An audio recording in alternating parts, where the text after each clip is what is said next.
सिर्फ फसल नहीं टूटती, उस रात भरोसा भी टूटता है जो टकराव से शुरू होती है मगर तालमेल में बदल सकती है। जब खतरा रोज आता है तो डर आदत बन जाता है। गांव सुरक्षित नहीं तो जंगल भी सुरक्षित नहीं।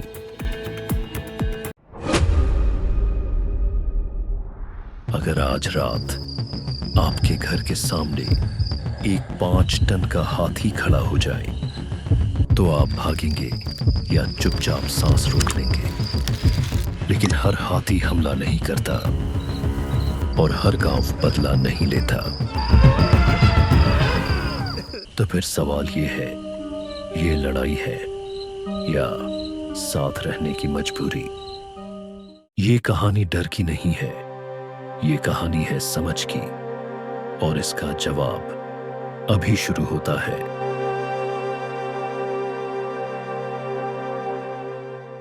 कभी जंगल गांव के पास आता है तो कभी गांव जंगल के पास बस जाता है, और जब ये दूरी मिटती है तो शांति नहीं, सबसे पहले डर पैदा होता है।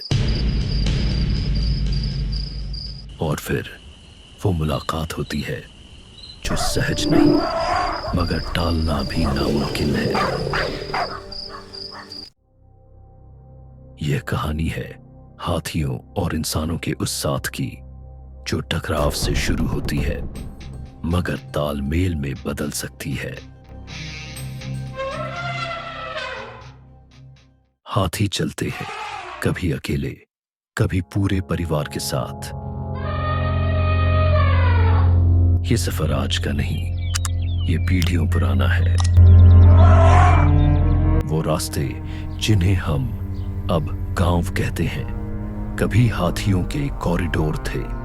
अब जब वो इन रास्तों से गुजरते हैं तो हम कहते हैं हाथी गांव में घुस आए। लेकिन अगर सच उल्टा हो तो असल में हम ही उनके रास्ते में हैं।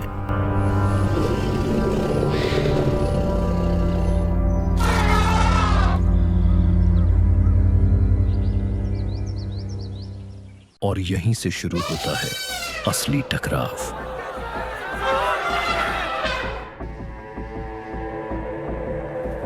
एक रात में महीनों की फसल बर्बाद हो सकती है।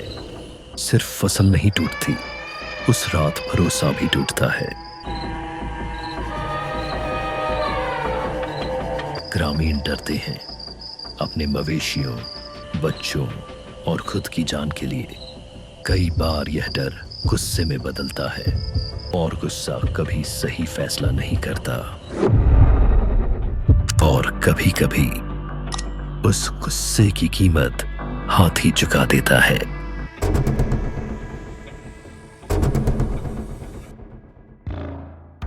यह संघर्ष असली है, दोनों तरफ से। क्योंकि यहां कोई भी पूरी तरह गलत नहीं है। तो कुछ गांवों में हाथियों की मौजूदगी दिनचर्या का हिस्सा बन चुकी है। जब खतरा रोज आता है तो डर आदत बन जाता है। लोग टॉर्च लेकर चलते हैं, खेतों की रखवाली करते हैं और कई बार झुंड को शांति से गुजर जाने देते हैं।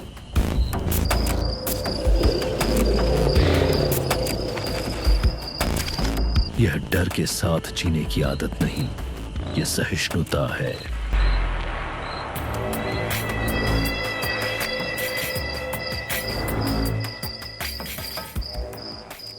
कुछ गांवों में हाथी शत्रु नहीं, परिचित है। डर तब कम होता है जब पहचान बन जाती है।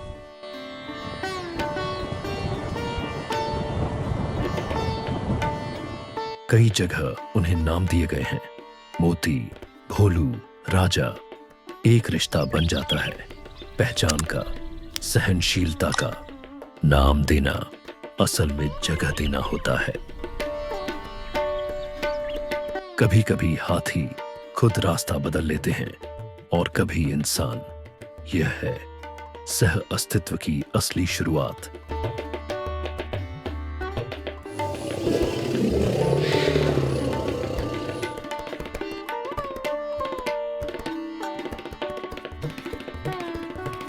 समस्या का हल समझ से आता है, लड़कर नहीं, समझकर। आज गांवों में लगाए जा रहे हैं बी फेंस। मधुमक्खियों से हाथी दूर रहते हैं। मोबाइल ऐप्स अलर्ट भेजते हैं, हाथी निकट है।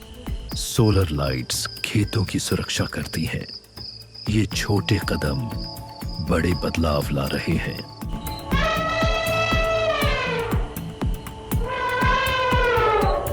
कभी कभी तकनीक नहीं, सोच सबसे बड़ा हथियार होती है।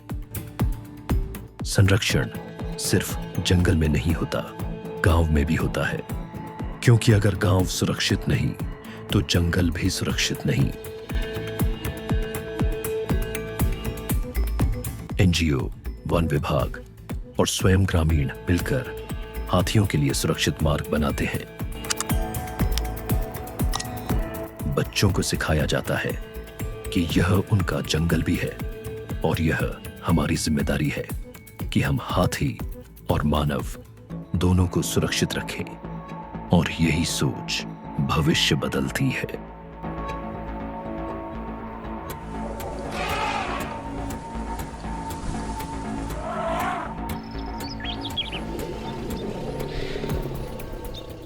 यह कोई परिकथा नहीं, यह असली जिंदगी है, जहां खतरे भी हैं और करुणा भी।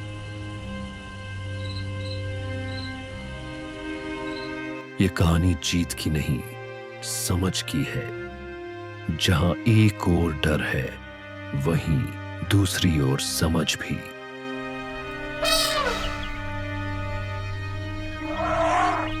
हाथियों के साथ जीना आसान नहीं, मगर असंभव भी नहीं।